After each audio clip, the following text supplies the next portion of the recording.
काशिफ से पैसे लेने के लिए भिजवाया था KMC वाले से? काशिफ, हाँ काशिफ को भी मैंने लिए पैसे नहीं लिए? KMC वाला वो काशिफ रजा, डिप्टी डायरेक्टर ऑफ इमिग्रेशन। हाँ, उससे मेरे ख्याल वो सदफ ने फिर आपको आगाह किया था ना कि ना भेजें उसका कोई मीडिया वाला। हाँ, सदर के पास फ़ोन आया था कि ये आप लोग क्या कर रहे हो। कितने पैसे लेने थे उससे अगर लेते तो? डील क्या हुई थी उससे? डील उससे वसीम भाई कॉन्ट्रैक्ट में थे। रहमानी कितने पैसे महीने के ला के देता था आपको? 40, 50, 60 तक दिए। गेस्ट हाउस वालों से उठाता था पैसे, जो ये प्रोस्टिट्यूशन वाले हैं और सारे। इतना गिर सकते हैं हम लोग साजिद भाई आंखें कि प्रोस्टिट्यूशन के पैसे खा रहे हैं। आंखें बंद हो गई थी। और कोई बात जो आपके जहन में मेरे जहन में आ रहा हो, आपको खुद पता हो ना। देखिए पर मैंने पूछने पे मेरे बताया तो आपने क्या नदामत हुई आपको? देखिए ना, कंडीशन ऐसी है, दिमाग आप सामने खड़े हुए माइक जो कभी जिंदगी में नहीं सोचा था। साजिद भाई कभी जहाज में सफ़र करने का सोच सकते थे आप और मैं? नहीं, कभी नहीं सोचा। कभी मैं बिजनेस क्लास में तसव्वुर कर सकता था ट्रैवल करने का? हम 5 स्टार होटलों में रुकते थे, जो खाना चाहते थे खा सकते थे, बजट हमारे हाथ में होता था सरेआम का। कोई ऐसी चीज़ जो सरेआम के लिए ना मिलती हुई इदारे की तरफ से।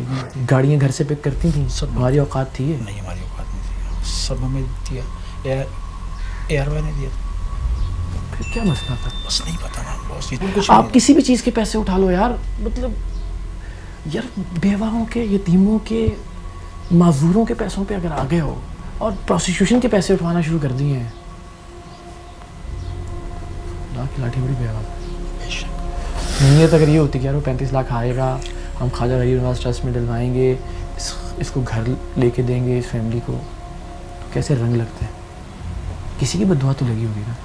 हाँ, लेकिन बिल्कुल लगी। सच में अल्लाह को हज़ार नाज़ जान के बताना, आप किसी इन्फ्लुएंस में आप ये बातें कर रहे हैं? नहीं, बस किसी दबाव पे? नहीं, अफसोस है। ज़मीर का दबाव है? दबाव है। क्या सोचा पिछले 1-2 दिन में आपने? मैंने बहुत बड़ी गलती की। अभी मैंने आप जब बात कर रहे थे मेरा दिल हिला, आपकी आंखें एकदम लाल हो गई थी बात करते हुए।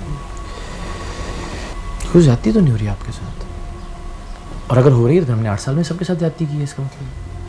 नहीं, कोई ज्यादती नहीं, मतलब एक कानूनी कार्रवाई हो के अगर तो आप समझते हैं कि जाती, तो इसका मतलब हम फिर 8 साल से ज्यादती कर रहे थे लोगों के साथ। नहीं, तो अगर हम उनको जेन्युइन पकड़ रहे थे, सही पकड़ रहे थे, उसी तरह से हमने आप खुद पकड़े गए आज,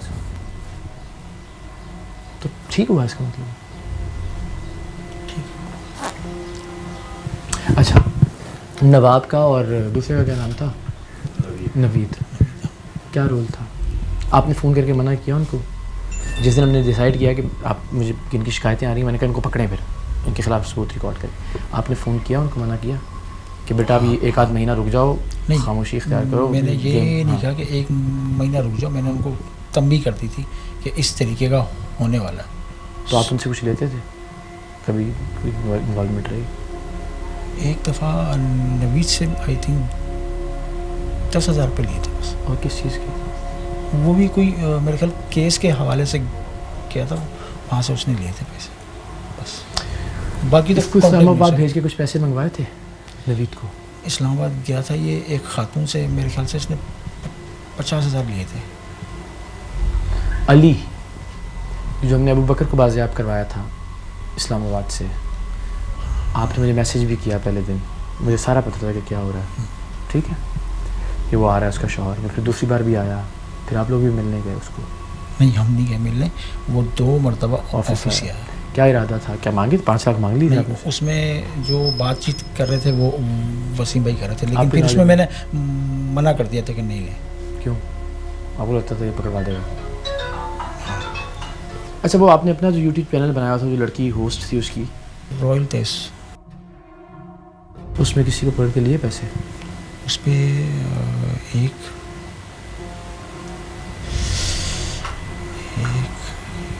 एक दफ़ा लिए थे शायद।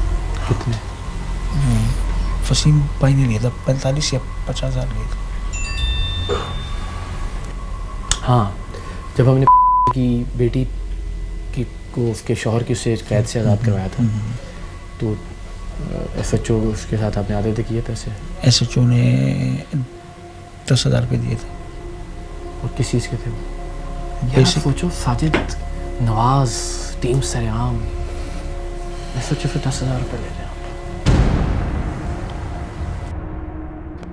ऐसा ये क्या स्टेज आ जाती है इंसान के ऊपर जो वो अपने म्यार से नीचे गिर जाता है। बस वो थी कभी एक बार मैंने कोई ऑडियो नोट, देखिए मुझे कोई खौफ होता है ना साजिद भाई, कि मैंने कभी ज़िंदगी में 7 साल की रफ़ाकत में कोई ऑडियो नोट आपको ऐसा किया होगा कि जो आप लीक कर सकते हैं। मुझे ये डर होता कि यार 7 साल के सफ़र में आपके खुफिया कैमरे 24 घंटे ऑन होते थे, मैंने कोई लफ्ज़ ऐसा बोला होगा कि जिस पे आप सोशल मीडिया पे डाल देंगे बाद में। मुझे कोई डर होता है कि मैंने कहीं एक जगह पे कोई 1 रुपये की बदयांती या बेईमानी की हो, तो मैं आप दोनों को कभी ज़िंदगी में नहीं पकड़वा सकता था उस खौफ की वजह से। बिल्कुल सही कह रहे हैं। ये ना सीना चौड़ा करके बंदा खड़ा तो होता है कम से कम। अब इसका हल क्या बताएं? बहुत शर्मिंदगी है, कुछ पता नहीं मुझे, अल्लाह की कसम। आप पे ना आए कोई बात, हम वो करने के लिए तैयार हैं, बस। नहीं क्यों नहीं आएगी मुझ पे बात? साजिद भाई क्या हो गया? मैं दिखा देता हूँ आपको। मैं कैसे नहीं आएगी यार? नहीं वो भी नहीं है, सोशल मीडिया की चीज़ दिखा देता हूँ आपको। नीचे 10 में से 2 लोग पूछेंगे सवाल कि भैया कैसे हो सकता है कि आपने मलबा सारा डाल दिया इनके ऊपर और आपको खुद पता नहीं था कुछ। मुझे दिखा, सारे लोग ज़ाहिर है कोई साजिद भाई कोई आप भी हो ना, सिंपल कहेंगे मलबा नीचे वालों पे डाल दिया है। कोई भी किसी के जहन में भी आ सकता है कि यार कैसे हो सकता है कि खुद ये इन्वॉल्व ना हो और नीचे के लोग इन्वॉल्व हो। अल्लाह ताला की ज़ात जानती है। और फिर वही बात, वतुइज़्ज़ु मन तशा वतुज़िल्लु मन तशा। प्रोड्यूसर वसीम कैसर साजिद से थोड़ा कम शर्मिंदा था। अपने आंसू बार बार रोकने की कोशिश कर रहा था, लेकिन वो जिन्हें सरेआम प्रोग्राम की वजह से इज्जत, दौलत, शनाख्त सब कुछ मिला, अपनी हवस और लालच की वजह से अब दुनिया के सामने रुस्वा हो रहे हैं। जैसे किसी दूसरे मुजरिम के लिए कोई माफी नहीं थी, वैसे ही ये लोग भी अपनी सजा को पहुंचे। कसूरवार हैं हम, बिल्कुल। मैं अपनी बात करूं, मैं बाकी दूसरे की बात क्या करूं? क्या वजह थी? वो बता रहे हैं कि वो कह रहे थे कि जी हमारी तो तनख्वाह कम थी, तो बता मेन तनख्वाह थी, पर थोड़ी लालच। क्या कर सकते? कितनी तनख्वाह थी आपने बताया ना सारी दुनिया को? आज 65,000 कम है तनख्वाह ये। 18वें ग्रेड के अफसर की भी तनख्वाह 65,000 नहीं है। आपके कितने खर्चे थे जो आपके अपने होते थे? गाड़ी आपको खुद दफ्तर की हर वक्त मुयसर होती थी आपकी? जी। कोई ट्रैवलिंग का एक्सपेंस आपका? नहीं। ज़ीरो। पूरा पाकिस्तान घूमते थे? जी बिल्कुल। किस में जाते थे? जहाज में। जब अच्छे होटलों में रुकते थे? हाँ, खाने में कोई मसला होता? नहीं, कोई मसला नहीं था। सारी जिम्मेदारी ऑफिस की थी? जी बिल्कुल। मैं अपने कपड़ों के पैसे नहीं लेते थे आप? लेता था कभी? नहीं लेते। वो रसीदें खरीद के खुद आपको देता था कि यार आप ऐसे ही सरेआम में इस्तेमाल कर लें? बिल्कुल ऐसे। बहुत सी बातें हैं जो शायद आम लोगों की समझ में ना आए, लेकिन वजाहत के लिए ये बताना जरूरी है कि सरेआम के हर प्रोग्राम का ARY ने एक बजट तफवीज कर रखा होता है। प्रोग्राम की रिकॉर्डिंग के अलावा भी सिर्फ रैकी और तहकीक के लिए भी जाना हो तो गाड़ी, रहना, खाना, इन्फॉर्मर के पैसे सब इदारे की जिम्मेदारी होती है। यहाँ तक कि मेजबान के कपड़ों तक के पैसे ARY देता है। वो अलग बात कि मैं कपड़े अपनी जेब से खरीदकर उसकी रसीदें इन लोगों को दे दिया करता था कि ये सरेआम की तहकीक या रिकॉर्डिंग में खुले हाथ से खर्च कर सकें, लेकिन उसके बावजूद ये 2 नंबरी से बाज नहीं आए।